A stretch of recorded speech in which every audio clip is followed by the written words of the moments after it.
প্রিয় স্টুডেন্ট, আজ আমি উচ্চ মাধ্যমিকের বিজনেস স্টাডিজ কারবারি শিক্ষার দ্বিতীয় টপিকের প্রশ্নের উত্তর নিয়ে আলোচনা করব। প্রিভিয়াস ক্লাসে আমি তোমাদের কিছু গুরুত্বপূর্ণ প্রশ্ন দিয়েছিলাম, তারই উত্তর নিয়ে আজকে আমি আলোচনা করব। তো ভিডিওটি মনোযোগ সহকারে প্রথম থেকে শেষ।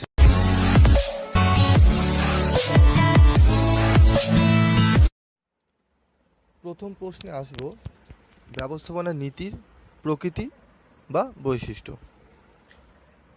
ব্যবস্থাপনা নীতির প্রকৃতি আলোচনা করার ক্ষেত্রে প্রথমেই যেটি সবচেয়ে গুরুত্বপূর্ণ সেটি হলো সার্বজনীনতা।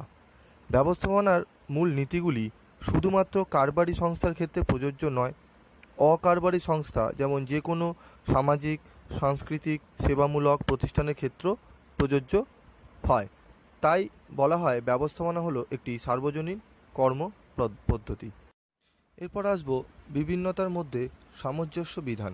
মালিকরা প্রতিষ্ঠান থেকে অধিক মুনাফা প্রত্যাশা করে, শ্রমিকরা চায় বেশি মজুরি, ক্রেতা সাধারণ চায় কম মূল্যে দ্রব্য, সরকার চায় উপযুক্ত কর, সমাজ প্রত্যাশা করে দেশের উন্নতিকল্পে কারবারের অনুদান।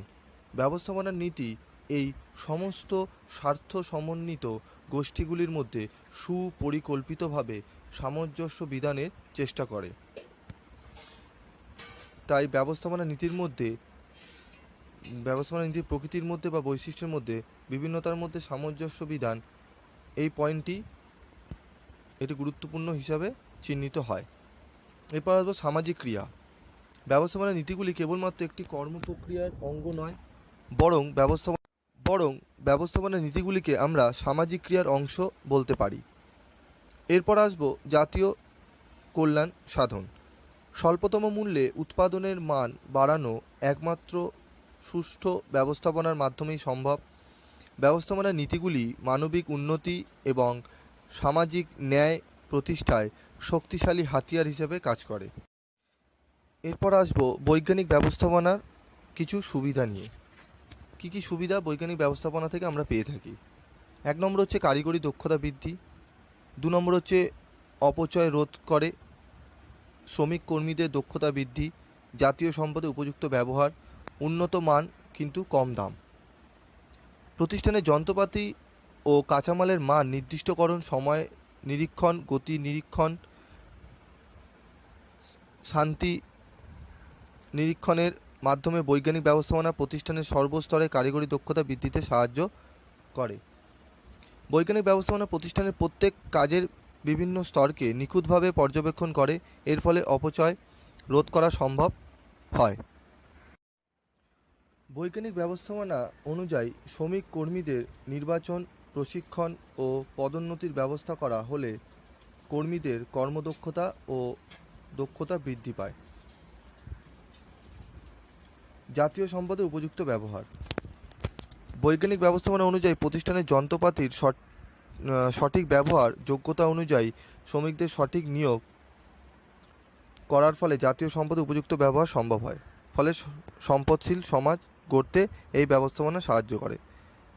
এরপর আসবো টেলরের মতবাদ এবং ফেয়ালের মতবাদের মধ্যে পার্থক্য।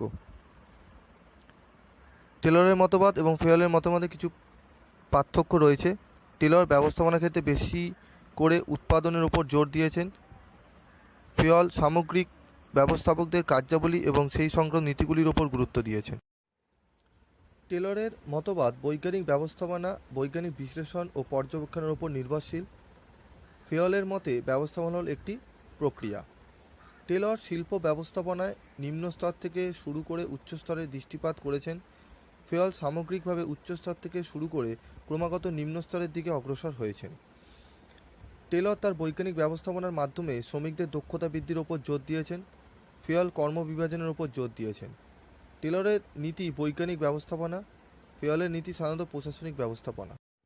পরবর্তী প্রশ্নের উত্তর নিয়ে আমি হাজির হব পরবর্তী ক্লাসে।